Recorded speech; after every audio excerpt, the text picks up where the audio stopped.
જય માતાજીને જય નથરાજ બધાને. ઘણા બધા લોકો મને પહેલાંથી બહુ કહેતા કે ભાઈ તમે બહુ મસ્ત કોમેડી કરો છો ને દેશી કોમેડી કરો છો ને, તમે જરા લોંગ વિડીયો બનાવો ને તો અમને બહુ મજા આવે જોવાની, હસવાની. અને હમણાં 2-4 દિવસથી હું વિડીયો બનાવું છું આવા સાહિત્ય ટાઈપ જેવા અને કોમેડી જેવા વિડીયો બનાવું છું ને લોકોને ઘણી બધી મજા આવે છે અને લોકો મને બહુ રિસ્પોન્સ આપે છે. તો બસ આમને આમ તમને હવે ડેઈલી હસાવતો રહું અને આવા લોંગ વિડીયો બનાવી અને તમને બધાને બે ઘડી મોજ કરાવતો રહું.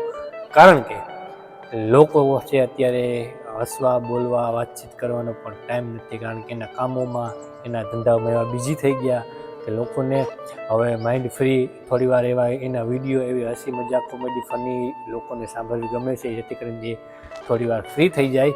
અને તો મેં કહું ચાલો બધા લોકોને જો મજા આવતી હોય તો આપણે આવા લોંગ વિડીયો બનાવીએ અને લોકોને આપણે મોજ કરાવીએ. બાકી તો જો આ જિંદગી છે, આ નથી કંઈ આપણે લઈને જવાના કે નથી કંઈ આપણે ભેગું બાંધીને જવાના. અહીંયા જે આપણે ભેગું કર્યું હશે એ અહીંયા જ પડ્યું રહેવાનું છે. અને આપણા છોકરા કપાતા થશે તો જે ભેગું કર્યું છે એને બધાની દિવાહી મૂકી દે, ધબધબાટી ઉડાડી નાખશે અને મોજ કરી જાય.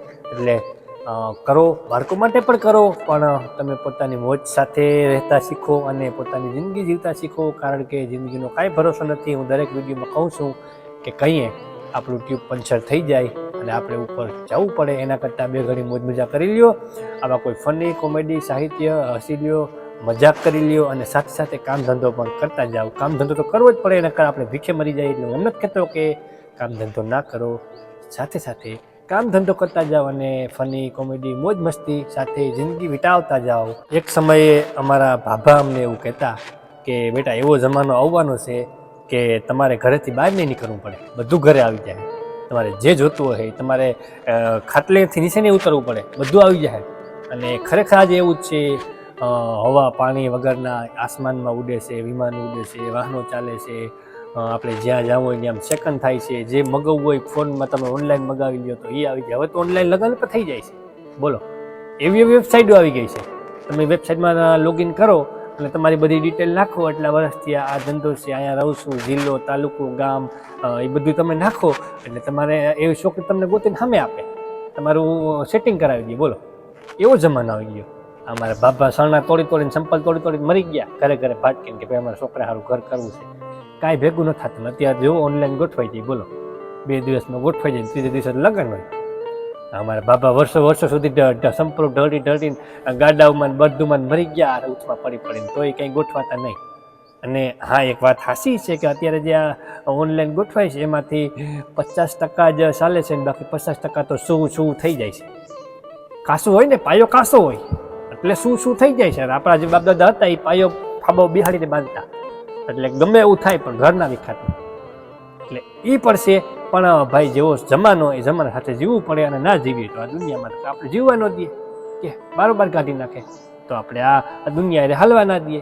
એટલે આપણા બાબા જે પહેલાં વાતો કરતા એ બધી રીતે હાસી જ પડે છે કે ઓલા પાણી વેસાશે ને એ બધું પાણી અત્યારે વેસાય જ છે.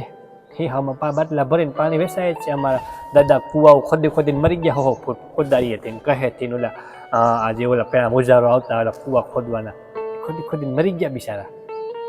ન તો ખબર ને કે આવું બધું થાય તો એ બસાવીને રાખત ને. પણ એ જેવો સમય ડોહા બાપાને બહુ અફસોસ કરે છે કે અમે થોડાક વહેલા આવી ગયા. પણ હવે એ તો હવે સમય સાથે એમાં કોઈનું હાલે નહીં ને. વહેલા નકર મોડું, અમુકને આવવું પડે, અમુકને જવું પડે, એવું બધું છે. પણ એ કે આ જમાનામાં આવ્યા તો થોડીક મોજ અમે કરત. મેં કહું હવે આવતા ભાવમાં રાખો દાદા, આ જમાનો તમારો હવે અમે પણ હવે પૂરો થવા આવ્યો છે. હવે કાંઈ મોજ મજા તો અમે તમારા હાટે અમે કરી લેવું. તમે જે ભેગું કર્યું દેતા જાઓ, અમે મોજ મજા કરી લેવું. અમે અમારા છોકરા હાટો અમારે કાંઈ ભેગું નથી કરવું, બસ મોજ મજા કરીને રહી જવું.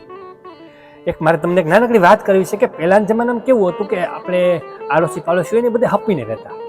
આપણે જે આજુબાજુવાળા હોય એ બધા હપીને રહેતા. કોઈ માટે ખાર ખેદો એવું કંઈ નહીં, આનું બગાડી નાખવું, આનું કરી નાખવું, આનું રોલ મારી લેવું, આનું બૂસ મારી લેવું, અને ઊભું ન થવા દેવાની પથારી કરી નાખે, એવું કાંઈ પહેલાં હતું જ નહીં. કારણ કે પહેલાં કોઈ પાસે પૈસો નહોતો, બુદ્ધિઓ હતી પણ કાંઈ પૈસો નહોતો કે હાલો ભાઈ આ પૈસાવાળો છે તો આપણે આનું કરી નાખીએ. કારણ કે બધા હરખા જતા પાસે જે બધા રહેતા એ. અત્યારે કેવું આવ્યું છે કે હવે જો માની લે કે હું આગળ પૈસાવાળો થઈ ગયો હોય તો મારે આજુબાજુ કોઈ રહેતા હોય તો એને હક ના થાય.